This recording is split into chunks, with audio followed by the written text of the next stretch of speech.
For this series in Pulse, we're going to be talking to different people across churches on the Wirral and finding out how their lives have been interrupted by God.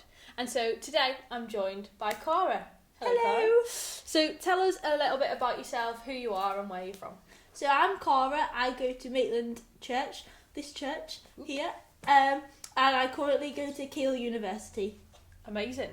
Well, to get to know you a little bit more, Caragh, because not all the students in Pulse will know who you are, I've got a few questions that I prepared earlier. Just a few silly ones, just to get to know you a little bit more. So, put your hand in there, mix them up a bit, and... I think I'm going to go for this one. If you could describe yourself as any kind of kitchen utensil, what would it be and why? Interesting question. So, if I could be a kitchen utensil, I would be a cheese grater because it is unique to its purpose of grating cheese. That's a good answer. Thank It's a good you. answer. Anyone would have thought you'd have prepared that. Excellent. Go on, we'll have another one then.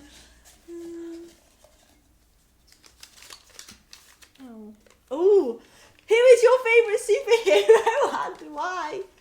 I would say that my favourite superhero would be the Incredible Hulk. I don't know anything about the Incredible Hulk apart from the fact that he is green, and green is my favourite colour. Right, so you're going with a superhero that you've never watched any films for. I've never watched any superhero films. Interesting. Okay, we'll have one more then. Oh, one more. Just to put you on the spot. Because they were too easy. If you made it to the X Factor final and could sing with any artist, who would it be? So any singer in the world, even if they're not alive, that's okay too. I'm going to just say Michael Jackson. Michael Jackson, why Michael Jackson? Because he's cool. Or he was cool. I think you probably have to sing Thriller, though. Yes, of course. Interesting. Okay, so now we've got those questions out of the way. Let's have a little think about your life personally. So at what point in your life did you first encounter God? So I'd say the first time I encountered God was probably when I was around 9 years old, and we were, as you will remember because you were there, we were on a skiing holiday in France. I remember it was on the Monday, so we'd only been there for a couple of days, that I got appendicitis and had to go into hospital and have an operation. And I remember at the time thinking that it was, at that age, it was one of the scariest things I'd probably been through. I didn't really realise why that was happening, why I was in this place where I didn't really know anyone, only really had family around. And I didn't understand why I just wanted to be at home. I just wanted to be surrounded by family and friends who were there and around and supporting me, but I just felt alone there, and I didn't really understand why God would put me in that situation.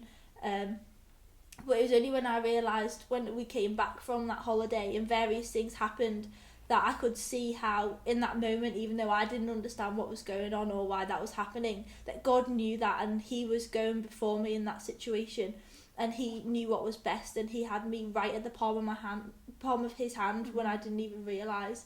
So that moment, it was just really the moment where I realised that I could put my trust in God because he knew everything. And yeah. Brilliant.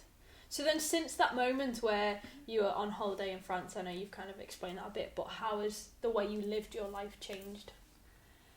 So I suppose really it's just been, it was a learning curve for me to just put my trust in God more, and to know that even in situations where I didn't know what was going on, that I could trust in God. And I suppose as humans, we all worry about things and we all stress about things that we don't need to, and that is something that I do massively, as you will know. Yes, you do. But yeah, I suppose it's just the fact that even though we stress about things and go all round, we go in big circles of stressing and worrying before we go to God with asking him for help and asking him just to guide us and to just be able to trust in him, that we do, even though that's what we do as humans, that actually we can always go straight to him. It doesn't change, what we do doesn't change the fact that he's always there to go to as our first port of call, and how we should just go to him as our first port of call, because he is the one where we can put in our trust in him and just know that he is in control. Brilliant. And so, if you could give one piece of advice to the young people who'll be watching these videos, the young people in Pulse, I know that you've been through Pulse yourself, then what would that piece of advice be?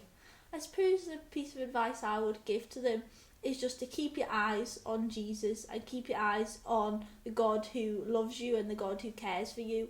And I know that when you're in that environment in like school and everything, it can be so easy to be distracted by everything that's going on around you, and it can be so easy to listen to what other people say about you and hear what other people say, and to just rely on that as to build up who you are. But ultimately it's just about trusting in God and knowing that everything that you are and everything that you live for is for his glory, and it's about what he thinks of you. It's not about what anyone else has to say. So yeah, just keeping your eyes firmly on him and what he wants you to do, because that is how you will know your purpose, which is the greatest purpose if it's from God.